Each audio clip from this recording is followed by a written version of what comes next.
When I stepped into the boardroom at Whitaker Technologies, every conversation stopped. My heels clicked across marble floors. My dress blues caught the light. And at the head of the table sat my father, CEO. Next to him, my brother Nathan, CFO. Neither looked up. I'm Grace Whitaker. I'm 41. And today, I'm not their daughter. I'm the Department of Defense official assigned to audit their company. For years, they told people I'd walked away from the family legacy, that I chose war over worth, that I wasted my potential playing soldier. What they never saw? I outranked every man in that room. And now I hold the file that could dismantle their empire. Has your own family ever acted like your success didn't count? Just because it didn't fit their script? Like, subscribe, and tell me in the comments. Because when silence doesn't work, truth walks in wearing bars.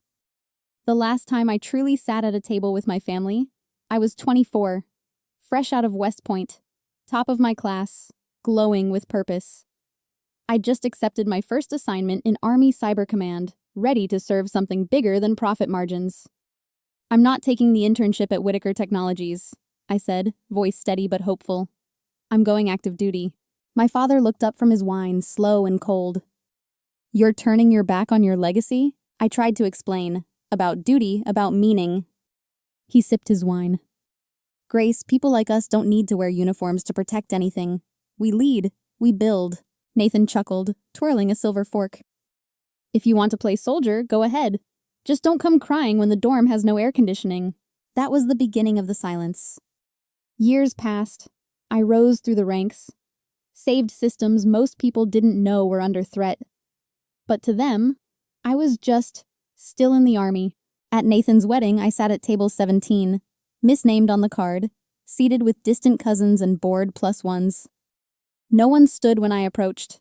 No one asked what I did. Behind me whispers, "She's still in uniform? What a waste. Could have run the company." Even when Colonel Ellis, my former second-in-command, saluted me across the ballroom and addressed me as Major General, their stares were blank. They didn't see a leader. They saw a disappointment in dress blues. I clapped when expected. I smiled when watched. But inside, I was back at that table, 24, unseen, and already fading from the family portrait. I didn't come home for validation. I came because of a promise. A year ago, during one of our rare calls, my mother said, "Grace, if nothing else, please be there when Nathan gets married. Just for one day. Come home." I was in Brussels then, embedded with NATO cyber teams, coordinating a sweep against a multi-vector intrusion targeting U.S. hospitals. I hadn't slept in 40 hours, but I said yes. She didn't know what a zero-day exploit was. She didn't need to. She just wanted me at the table. So I came. I flew 14 hours, landed in dress blues, and stood alone in a hotel suite at the Belmont Grand. Tailored suit, hair still in a military bun. I had uniforms with more sparkle. Today, I wore no medals. I didn't want to outshine. I wanted to blend in. But I never really could. At the reception, my name card said Grace Whitmore. I sat near the back. At the head table, Nathan laughed beside senators and venture capitalists, toasted by a father who'd never once said my rank aloud. When I visited the family estate after the wedding, the wall of honor was intact.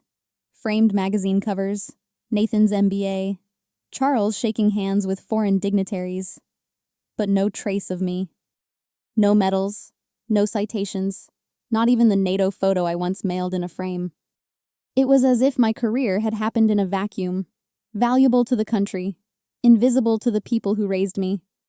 Clara, the housekeeper, hugged me like I mattered. My mother smiled with restraint. My father served me eggs with a side of expectation. "You're still in the army?" he asked. "Yes," I said. He nodded, unreadable. "You could have been running this company." They still saw my choice as rebellion, a phase, a loss. But they were wrong. I hadn't walked away from the family business.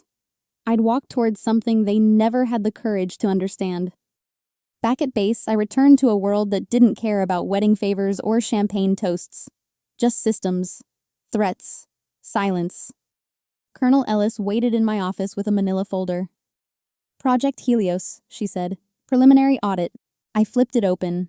The contract was massive. Cyber defense infrastructure designed to protect hospitals, power grids, even military systems. And Whitaker Technologies was one of the lead contenders. Then I saw it.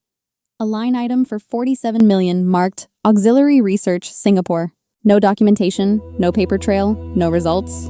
Just a void. Who filed this? I asked. Maria didn't blink. Nathan Whitaker, CFO. The name hit like a punch to the sternum. Could be sloppy, she added.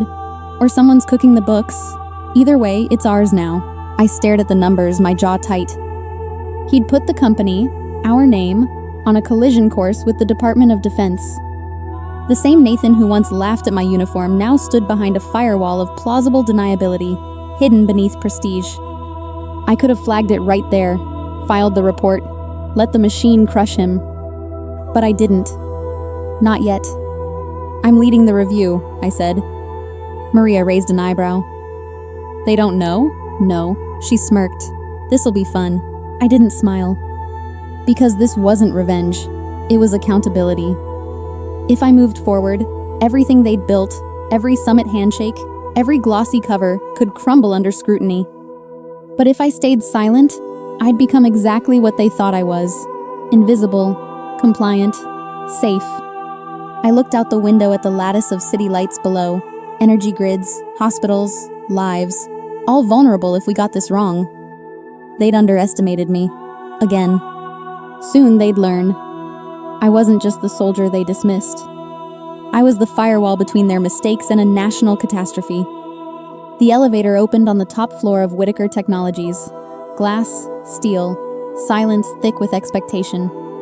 No one knew why I was there. Not until Robert Callahan, board chairman, stood and announced, "Please welcome Major General Grace Whitaker, Department of Defense, Cyber Command." Every head turned. Nathan's eyes widened, blinking as if trying to reboot reality. Charles dropped his pen. No one spoke. I walked to the head of the table and laid a folder down with military precision. Project Helios, I began, isn't just a contract. It's a national defense framework. And today, we evaluate if Whitaker Technologies is fit to carry it. I clicked the remote. The screen behind me lit up. Real-time threat maps, system logs, attack simulations. Then came the numbers. Let's talk about the $47 million routed through your Singapore subsidiary. Charles stiffened. Nathan tried to smile. Probably mislabeled. Admin error. I nodded. Possible. That's why you have 48 hours to produce audit trails, receipts, and project outcomes. Or your bid is disqualified. Silence. I tapped again. Also, your encryption fallback relies on SHA-1, a deprecated protocol vulnerable since 2017. That flaw alone could collapse the entire system under nation-state intrusion in less than 7 hours. Someone at the table muttered a curse under their breath. I looked straight at my father. This isn't personal, it's procedural. But it was more than that. It was the moment they finally saw me, not as the daughter who chose a phase, but the professional standing between them and federal rejection. Nathan opened his mouth, closed it. Charles leaned back, shoulders heavy. You raised me to value integrity, I said. I'm holding us all to it. I gathered my folder, nodded to Robert, and turned to leave. Just before I stepped through the door, I paused. I'm not here to embarrass you, I said. I'm here because this matters. To me, to the country, and maybe, finally, to you. The room stayed quiet long after I was gone. For the first time, silence didn't erase me. It affirmed me. 3 days later, I received a letter. Cream paper. My mother's handwriting. Grace, I'm proud of you. Not because of your rank, because you never stopped being who you are, even when we didn't see it. You taught us something we should have known, that love isn't about understanding someone's choices, it's about respecting them. I'm sorry it took us this long, but I hope you'll let us try. When I returned home for Sunday dinner, Clara took my coat like she always did. No staff, no pretense, just garlic, rosemary, mismatched plates, and the smell of something healing. In the hallway, I stopped. The wall of accolades had changed. Amid the magazine covers and business awards was my photo. Full dress uniform, shaking hands with a NATO general. It wasn't in the center. It didn't need to be. It was there. My father poured the wine. My mother passed the bread. Nathan asked what predictive AI meant in a military setting. They didn't pretend to understand it all. But for the first time, they listened. Not because I demanded it, because I earned it, and they finally saw. Healing doesn't come in applause. It comes in quiet moments, when the people who once looked past you finally look at you and say, "We were wrong." If you've ever been dismissed, misunderstood, or told your path was a phase, this is your reminder. You don't need permission to matter. You don't need applause to lead.